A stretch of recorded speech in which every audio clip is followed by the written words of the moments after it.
Daniel Jones looked like a top-5 quarterback. He looked like the quarterback they selected with the 5th overall pick, and a lot of people questioned that selection.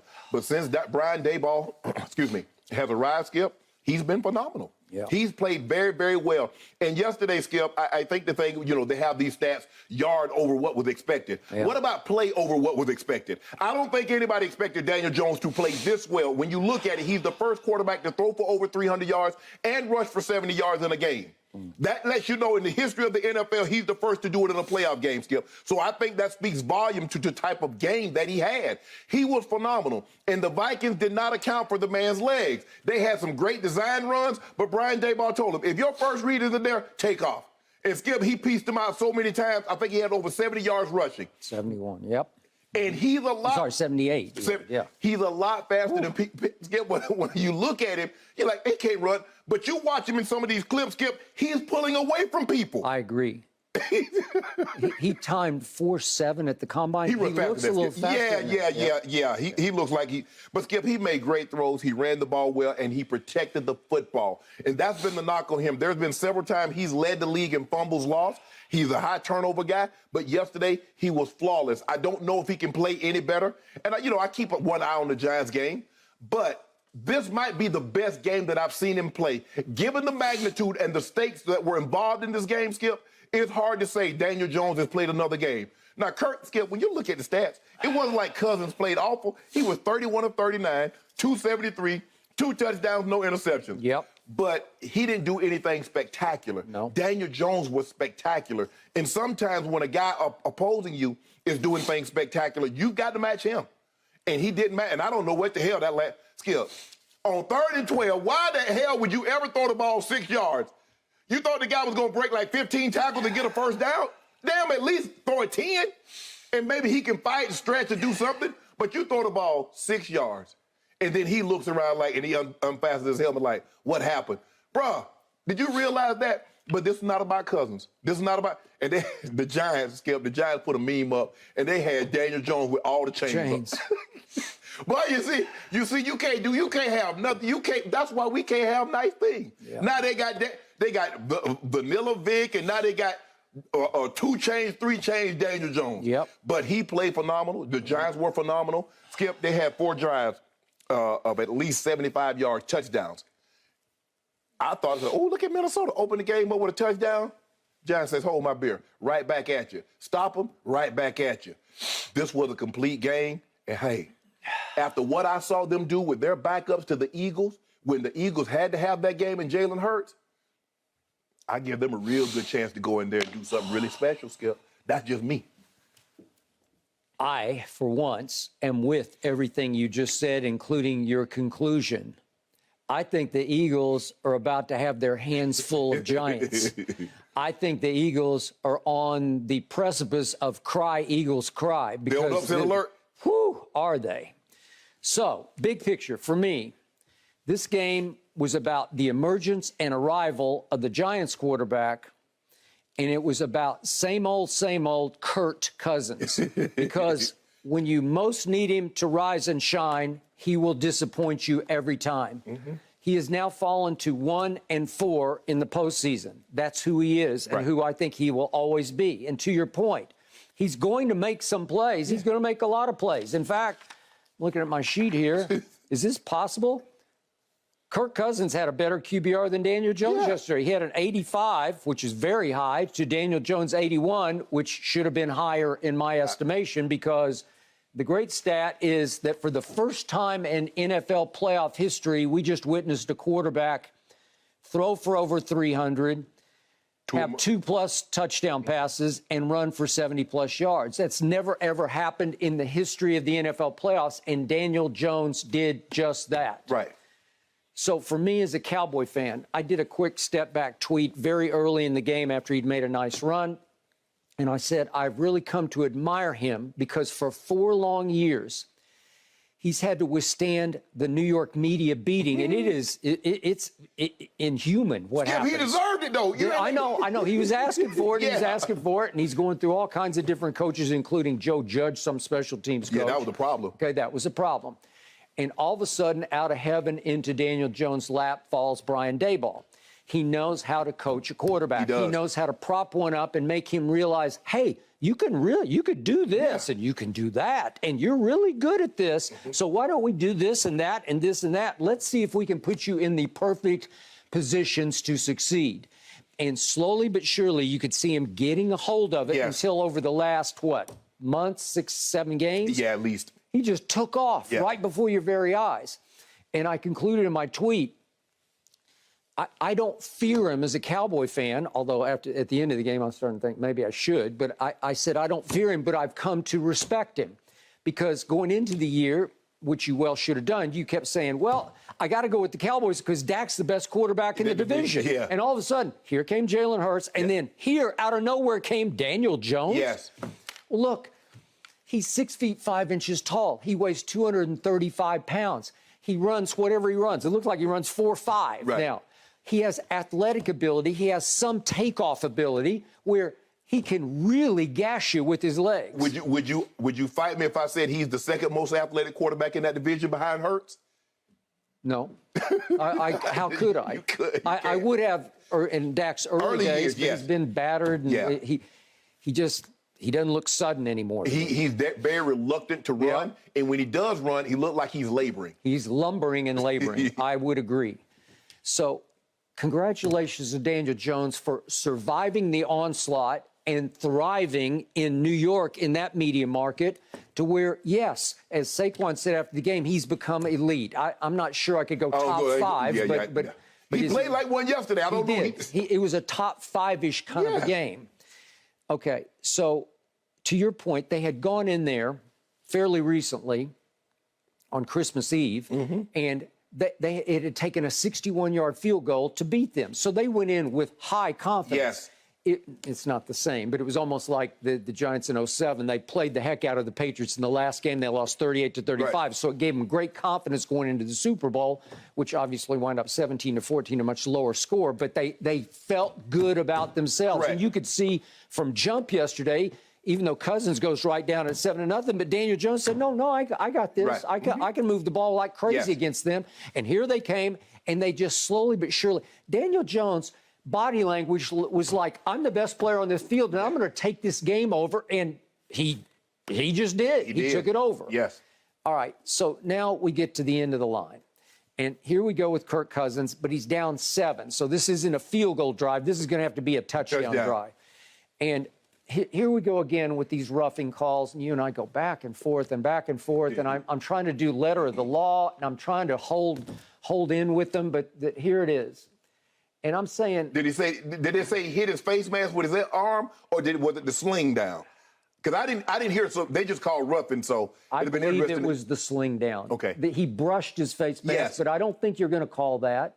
It was just kind of a brush with the forearm. I don't think it endangered the head at all. Skip, the man he lands on Dexter Lawrence. Look where he lands, Skip. He lands on top of him. He does. So this is not body weight on top of poor little Kirk Cousins.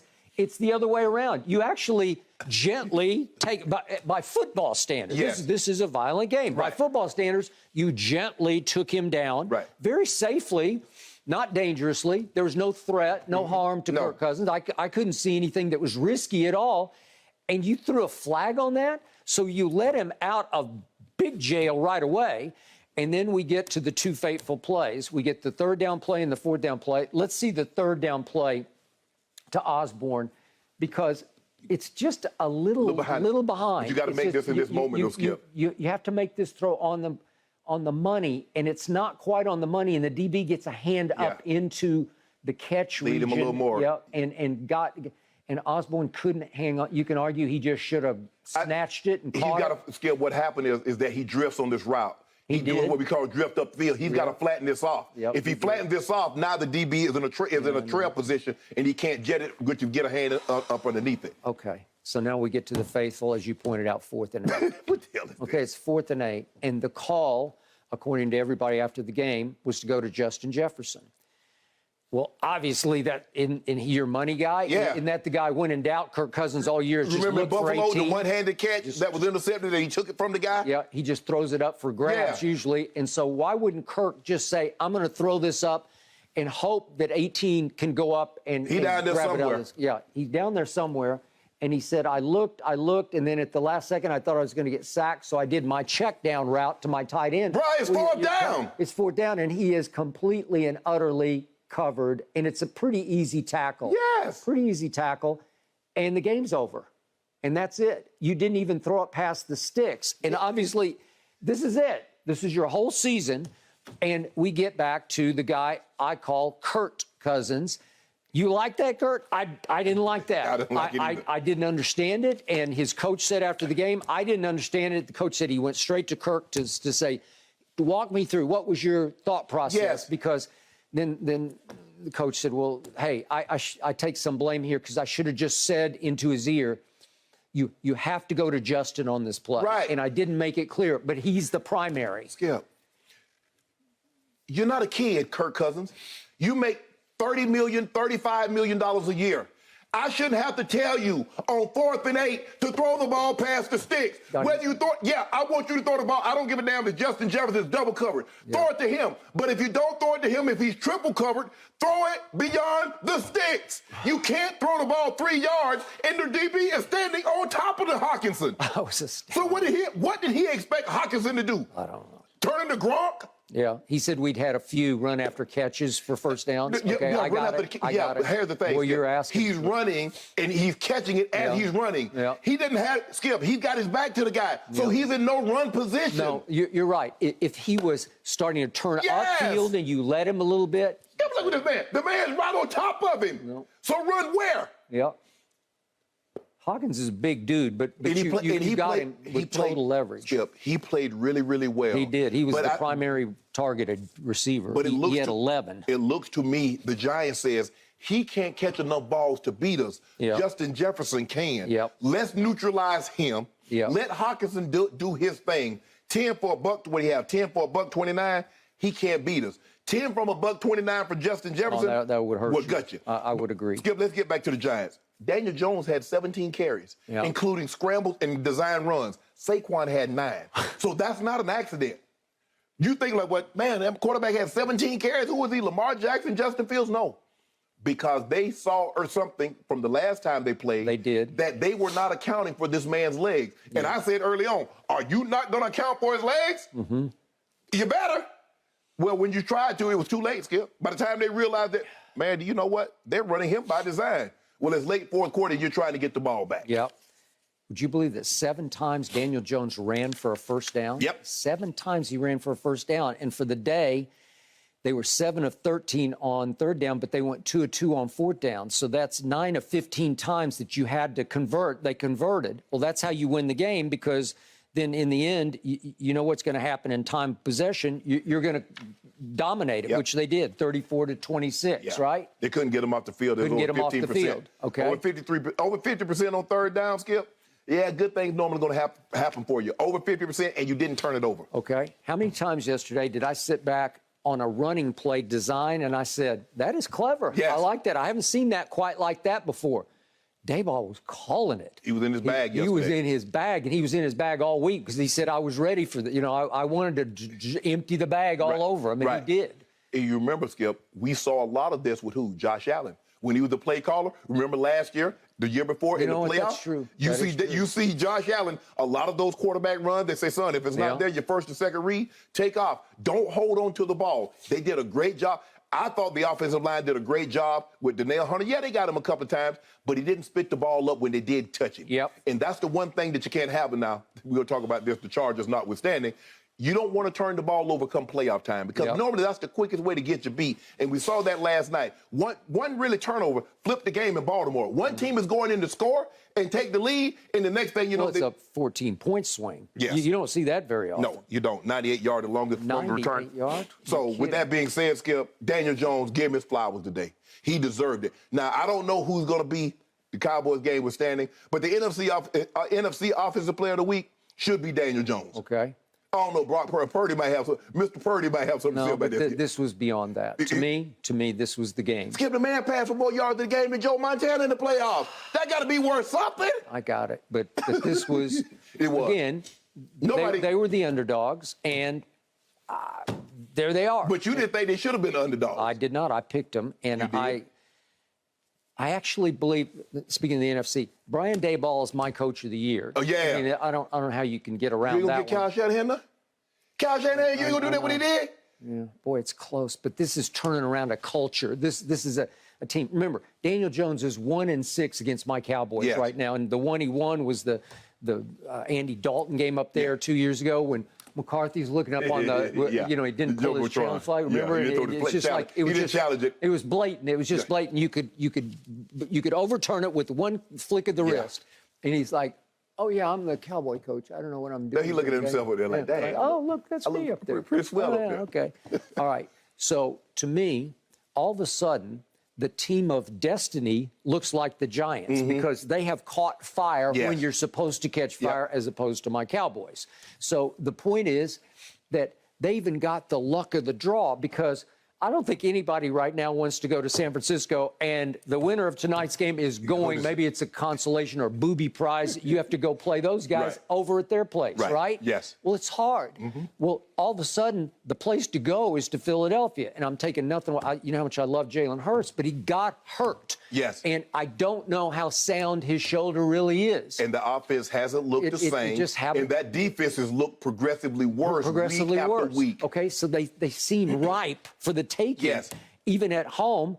And they wiped them out up in New York. They went ahead 21-0 and just in the final score was like 48-26 or something like that. Yeah, but it was a wipeout. Yeah.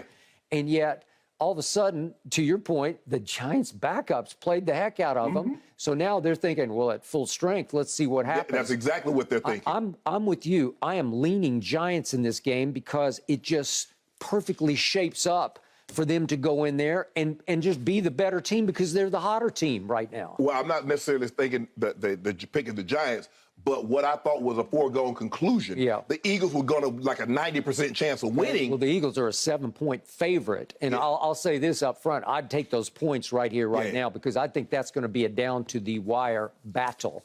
And I'm leaning Giants in that one just because that. Listen, the playoff, what do you always say? It's about matchups, but it's also about momentum. Yeah. And the momentum Who you get team, when you get them. Skip, hold on. Was that against the Eagles or maybe Washington when Daniel Jones took off and tripped over his own feet? Was that against Washington or the Eagles? Because, he had that long run. He had like an 80-yard run. He was going in for a touchdown, and he was running. I remember it like yesterday, but now I can't remember who the opponent was. It Dallas? No, was it on a? No, it was a Monday. I think it was a Monday night. It might have been It was either Washington or the Eagles. Okay, all right. Well, he did do that, and he was running faster. He became a laughing stock over that play, and now look at him. He didn't trip up in Minnesota yesterday. Yeah, but Skip, I think the thing is we were talking about how the New York media was beating him up. But this wasn't quarterback abuse. He deserved this. No, I got it. That's the one town where if you go south, they're going to be all over you. But I guess there's something about the guy that Cutcliffe coaches because the demeanor. Because he's another Eli Manning. I mean, I can't tell if he's hot. I can't tell if he threw 2 touchdowns or 5 picks. Yeah. He's the same. All right. Last quick point about Justin Jefferson.